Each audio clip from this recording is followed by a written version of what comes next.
नमस्कार सगळ्यांना, माझं नाव आहे कुणाल नमस्कार, माझं नाव आहे वर्षा. आणि आजच्या एपिसोडमध्ये आम्ही डिस्कस करणार आहोत वर्षाच्या फॅमिलीमध्ये झालेली एक पॅरानॉर्मल ॲक्टिव्हिटी. आपण भूताचा किस्सा नाही बोलू शकत ह्याला.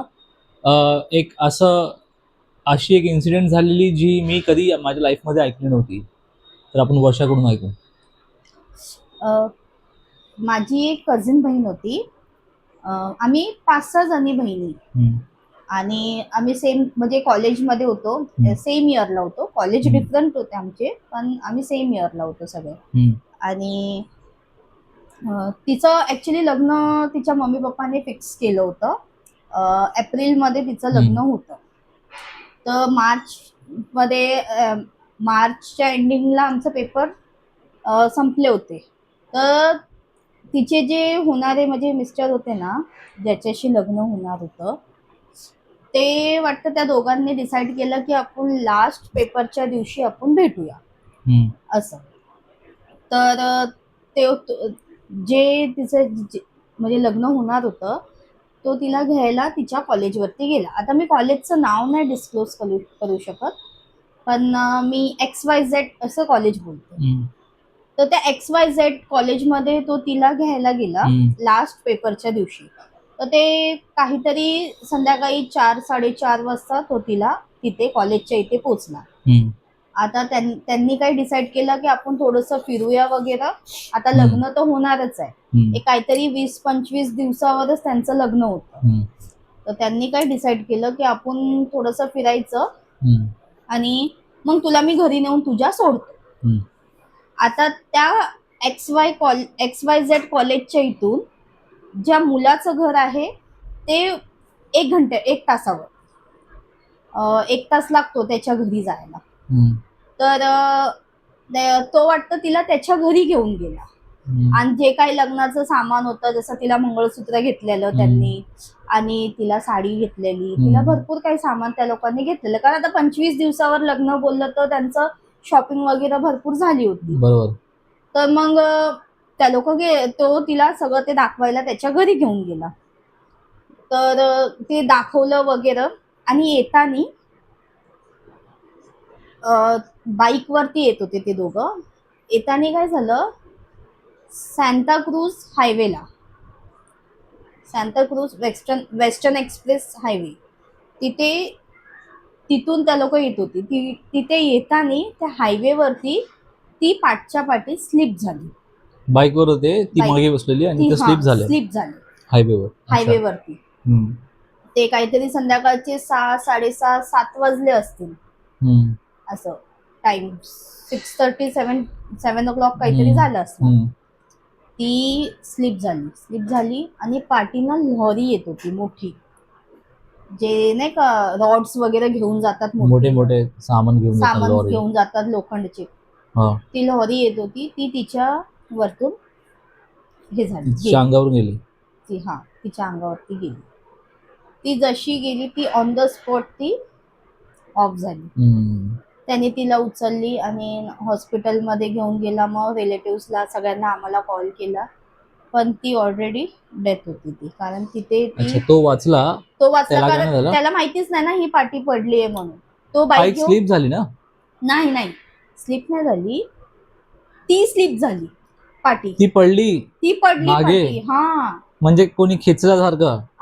आता ते आम्हाला नाही माहिती तिला कोणी खेचलं या काय झालं, पण ती त्याच्या पाठी बसलेली आणि वन साइड बसलेली. अच्छा. तर ती पाठच्या पाठी, त्याला समजलं नाही की ती पडली. ती पाठच्या पाठी पडली आणि हा बाईक घेऊन पुढे गेला. आणि थोड्याशा पुढे गेल्यावर पाठी पब्लिक ओरडायला लागली की अरे लडकी गिर गई. तेव्हा तो बघतोय तर पाठी नाहीये. अच्छा, मग तिला हॉस्पिटल घेऊन गेलं. ती लोक लॉरी गेली तिच्यावरती. ऍक्च्युली पाठी लॉरी होती यांच्या पाठी लॉरी होते. लॉरीवाल्याला काय माहिती ती स्लिप झाली आणि त्याच्यावरतून ती गेली. ओके. असं झालं. मग खूप भयंकर ऍक्सिडेंट होतं ते. आमच्या घरातलं पहिलंच असं ऍक्सिडेंट असं होतं. मग त्याला घेऊन गेले तिला हॉस्पिटलला. तर ती ऑन द स्पॉट डेथ सांगितली तिला की ती राहिलीच नाही.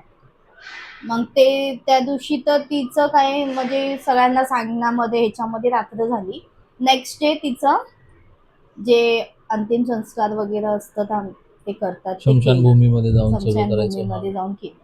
तर सगळ्यांना आम्हाला पण थोडंसं शॉक होता की हे असं कसं झालं. आता हिचं लग्न होतं एक 20-25 दिवसांनी आणि हे असं कसं झालं.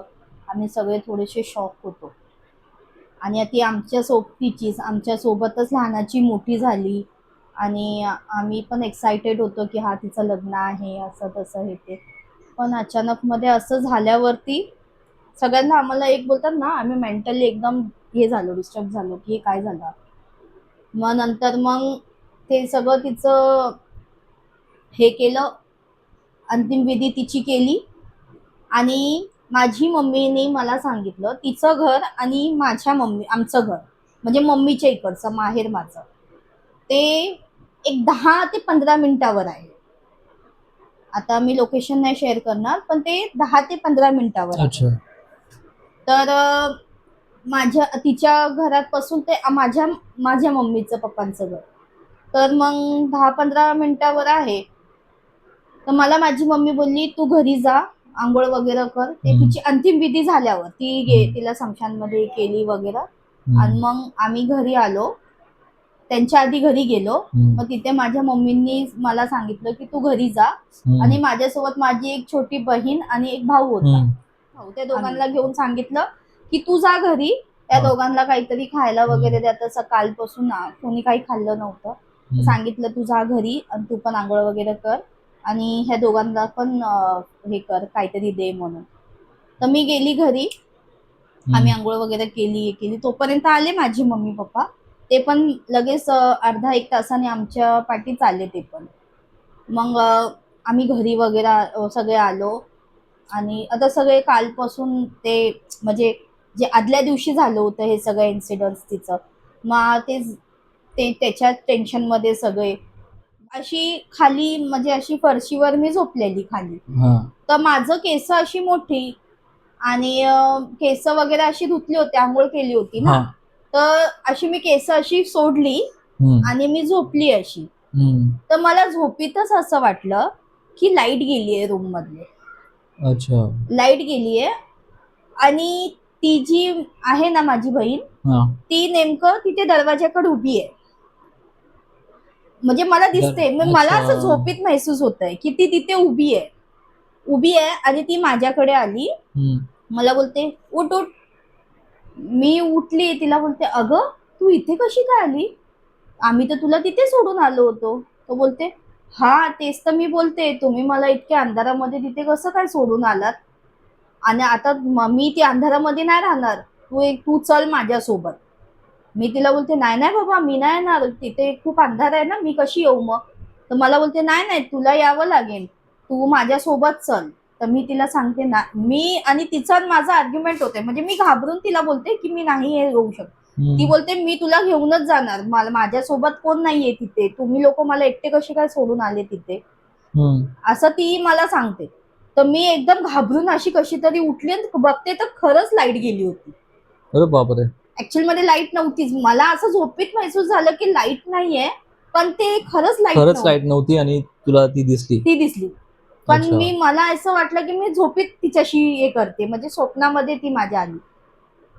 मग मी माझ्या मम्मीला असं सांगितलं की मम्मी ती अशी माझ्या. तर मम्मी बोलली अगं कालपासून आपण तेच तिचा विचार करतोय ना, तर मे बी तुला असा भास झाला असेल, असं काही नाही.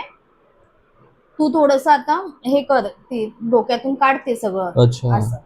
तर मी पण नॉर्मली घेतलं, मम्मीने मला थोडस समजवलं. तर मी पण नॉर्मली की हा आमच्या सोबतीची होती, आमचं खूप अटॅचमेंट होतं, मे बी ते मला असं फील होत असेल तिच्याबद्दल काही असं.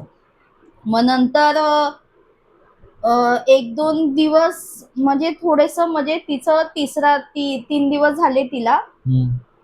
3 दिवसांनी परत तसंच झालं की ती परत मला दिसायला लागली.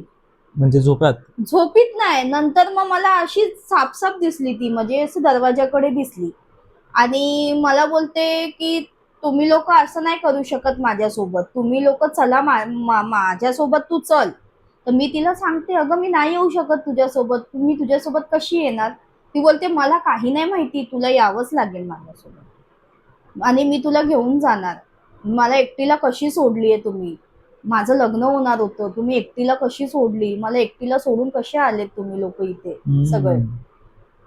मग परत मी घाबरली, मम्मीला सांगितलं, मम्मी नाही माझ्यासोबत, म्हणजे मला आता ती दिसली अशी संध्याकाळच्या टायमाला आपल्या इथे, म्हणजे मला ती कुठे दिसली आहे, आमच्या किचनच्या इथे दिसलेली ती, किचन मध्ये. तर मला मी मम्मीला सांगितलं की मम्मी असं असं. तर मग मम्मीने काय केलं, आमच्या इथे ना बिल्डिंग मध्ये ना एक माझी मुस्लिम फॅमिली होती. तर ते ना, ते आंटीचा जे मुलगा होता ना, त्याच्यामध्ये ते माहिती जीन येतात, ते चांगले पण जीन असतात आणि वाईट पण जीन असतात. पण त्या मुलाच्या अंगात एक चांगला जीन येत होता, ते मुस्लिम लोकांमध्ये येतात ना. तर मग माझ्या मम्मीने जाऊन त्या आंटीला सांगितलं की ना माझ्या मुलीला असं असं त्रास होत आहे, म्हणजे ते असं असं दिसतंय, ते काय खरं आहे खोटं आहे का, माझी मुलगी असंच नुसतं वहेम करते की तिला असं वाटतंय म्हणून. मग त्या मुलाला ती बोलली की मी माझ्या मुलाला घेऊन तुमच्या घरी येते, तुझ्या मुलीला काही सांगू नको की आम्ही येतोय म्हणून, तू जा, आम्ही अर्धा एक तासाने तुझ्या घरी येतो. मग ते बोलले ठीक आहे चालेल. मम्मी बोलली या तुम्ही मग घरी, मग आपण बघू काय आहे तिचं, ती खरं सांगते की ती खोटं सांगते. कारण माझ्या मम्मीला तर विश्वास नव्हता, मम्मीला असं वाटलं की म्हणजे ही मेंटली एक तर डिस्टर्ब झालीये, तिच्याबद्दल विचार करून करून तिला तीच दिसते. तर मम्मीनी त्यांना जाऊन सांगितलं. मग मम्मी आली, मम्मीच्या अर्ध्या एक तासाने ती तिच्या मुलाला घेऊन आली. अच्छा. ती आली तर मी हॉलमध्येच बसलेली होती. आली, तो जसा घरात आला, येत नाही तर ना माझी केस पकडले आणि इथे ना 3 गाठ मारली त्यांनी. आणि मी बोलते हा असा का करतोय मला, इथे 3 गाठ का मारतोय मला असं. तर मी मम्मीला बोलते हा काय करतोय माझ्यासोबत, हे काय आहे. तर मम्मीला पण काय समजलं नाही, कारण मम्मीला पण एवढं काय माहिती नाही ना की हे खरं आहे की खोटं आहे. तर त्यांनी आला आणि पटकन मला इथे 3 गाठ मारली, इथे केसांमध्ये. म्हणजे तुला हार्म नाही करायला पाहिजे म्हणून. तर ते 3 गाठ मारल्यानंतर मग तो बोलला की ही जे बोलते ना ते खरं बोलते, ती आता पण इथे आहे घरामध्ये. तर मम्मी बोलली कशी दिसते ती. तर त्यांनी सांगितली मग की थोडीस कलर तिचा सावळा आहे आणि तिची केस एकदम मोठे मोठे आहेत, नाक असं उंच सारखं आहे. तर मम्मी बोलली मग आता कुठे बसली आहे ती, कुठे आहे ती.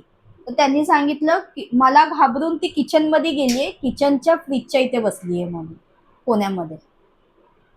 तो मम्मी बोलते तिला काय पाहिजे माझ्याकडून, तिला काय पाहिजे का, तिला विचार तू. बोलतो ती इतकी घाबरली आहे ना मला बघून की आता ती स्वतः बाहेर यायला घाबरते, ती मला इतकी घाबरली.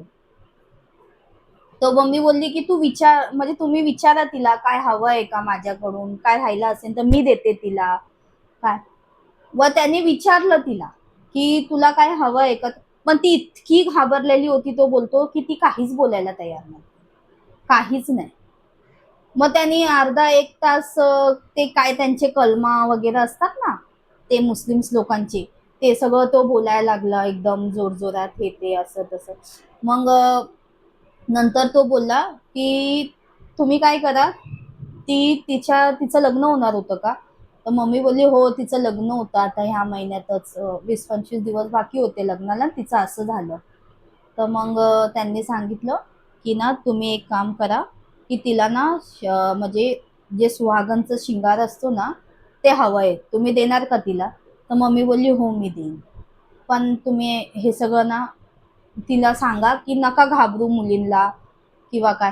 तो बोलतो ती काहीच कोणाला करणार नाही, कारण ती स्वतः घाबरलेली आहे की तिच्यासोबत हे काय झालंय. तर तुम्ही तिला ते सगळं शिंगार द्या, तिला जे हवंय ते. तर मम्मी बोलली ठीक आहे मी देते ते सगळं शिंगार. मग मम्मी पप्पांनी तिला साडी, हिरव्या बांगड्या, तिला सिंदूर वगैरे सगळं तिला आम्ही, ते त्यांनी सांगितलं एक ठिकाण तिथे जाऊन ते द्यायचं. मग आम्ही ते दिलं. मग दिल्यावरती मग तो तिला बोलला की आता तुला माझ्यासोबत चलावं लागेल. तो त्यांच्या भाषामध्येच बोलत होता की ते कलमा पडता पडता. तो बोलतो आता मी हिला घेऊन चाललोय आणि मला पाठून कोणी आवाज नाही द्यायचा आणि नाही कोणी मला काही बोलायचं असं. मग त्यांनी तिला बोलतो मी हाताला पकडले तिला म्हणजे घेतली आहे, आता मी तिला घेऊन चाललो. तो तिला घेऊन गेला. मग त्याच्यानंतर ती मला कधीच दिसली नाही आणि कधीच तिने म्हणजे सतवलं पण नाही आणि काहीच नाही. असं ते होतं. एक म्हणजे तिला एक आस होती की तिचं लग्न होणार होतं. तिच्या लग्नामध्ये म्हणजे खूप काही तयारी झाली होती. तिला लग्न करायचं होतं हे असं. पण तिने म्हणजे असं कोणाला पोचवलं नाही. म्हणजे ती सांगायला यायची तिचं दुःख की बाबा मला त्रास झालाय की मला अच्छा, असं. ती घाबरलेली तुला ती पण घेऊन स्वतःच जायचं होतं? अच्छा, कारण ती एकटी घाबरलेली तिथे. मग फक्त तुलाच दिसायची का अजून पण कोण होतं त्यांना पण नाही दिसायची? ना, अजून कोणाला तर दिसली नाही.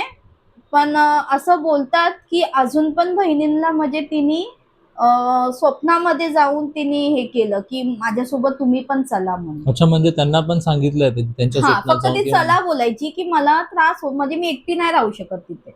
ओके. जिथे कुठे आहे ते. तुम्ही माझ्यासोबत चला. असं. मग तिच्या मम्मी पप्पांनी पण खूप पूजा केली, हे केलं, भरपूर काही केलं. पण आता काही नाही. मग तू मध्ये बोललेलीस की पूर्ण जन्म झालेला तिचा, ते काय होय? ऍक्च्युली तिच्या मम्मी पप्पांनी खूप बोलतात ना, खूप रडले देवाकडे की आमची मुलगीच आम्हाला हवी आहे. तिचेच आई वडील? तिचेच आई वडील. हा, मग? आमचीच मुलगी आम्हाला पाहिजे, आम्हाला दुसरं काहीच नको. हा, मग सेकंड त्यांना मुलगीच झाली. परत मुलगी झाली? परत मुलगी झाली. हम्म. असं म्हणजे ते खूप वयामध्ये झाली त्यांना. त्यांचं वय झालं आणि ते वयामध्ये त्यांना मुलगी झाली. पण ती मुलगी झाली तर तिचं पण तेच राशी निघाली जी पहिलीची होती. अच्छा. सेम. हम्म. आणि तिला ते सगळं मेमरी तिची परत आली की आम्ही, कारण त्या लोकांनी ते घर सोडलेलं जिथं ते राहायला होते ना, हा. ते घर पण सोडलं, तो एरिया पण सोडला.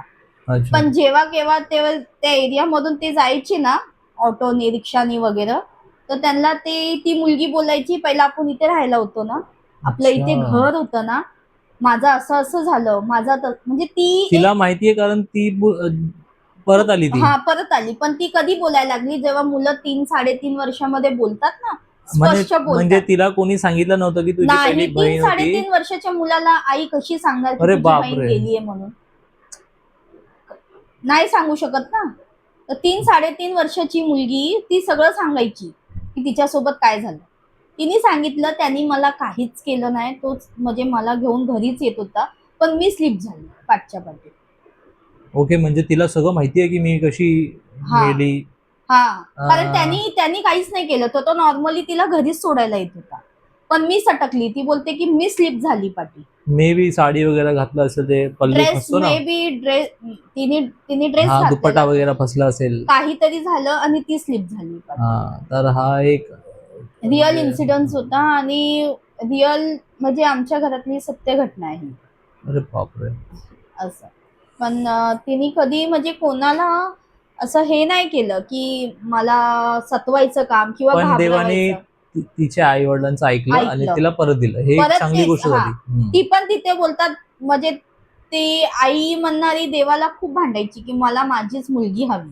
तर देवाने तिचं ऐकलं, त्यांच्या ऐकलं. आई वडिलांचं ऐकलं आणि त्यांना दिलं. हो. हे चांगलं झालं. हा. तर ही खूप चांगली होती गोष्ट आणि एक आपल्याला पण शिकायला भेटतो की कधी पण आपण रोडवरती ट्रॅव्हलिंग करतोय बाईकवर, सांभाळून बसा. बायका बसल्या आहेत तर तुमचं पल्लू वगैरे बरोबर घ्या. साडी घातली आहे तर बरोबर बसा, साडी गार्ड लावा बाईकला. तर thank you so much Varsha for sharing your real incident. आपण अजून पण आमच्या फॅमिलीमध्ये जे झालेले आहेत खरे स्टोरीज, खरे घटना सगळे शेअर करूया तुमच्यासोबत पुढच्या व्हिडिओजमध्ये. त्यापर्यंत आमच्यासोबत राहा. Thank you so much for watching आणि लाईक करा, शेअर करा, सबस्क्राईब करा. थँक्यू. बाय.